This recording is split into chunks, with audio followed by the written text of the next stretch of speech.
ఎంత జాగ్రత్తగా మనం కొన్ని ప్లాంట్స్ పెంచాలి అనుకున్నా అవైతే సరిగ్గా పెరగవు. కానీ ఊరికే అలా పడేసిన విత్తనాలతో, సీడ్స్‌తో ఇలా పెరిగిన చెట్లు మాత్రం బాగా అంటే బాగా వచ్చేస్తాయి. చాలా గ్రోత్ కూడా చాలా బావుంటుంది.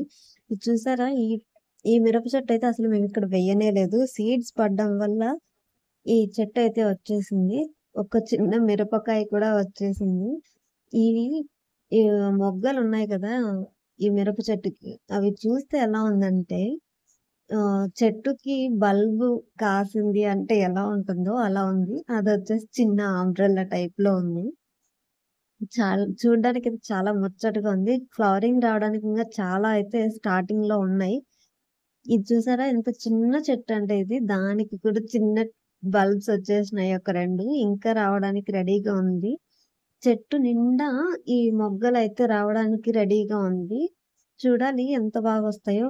ఒక పొలంలో వేస్తే మాత్రం ఈ మిరపకాయలు కోయడం అంటే చాలా కష్టం.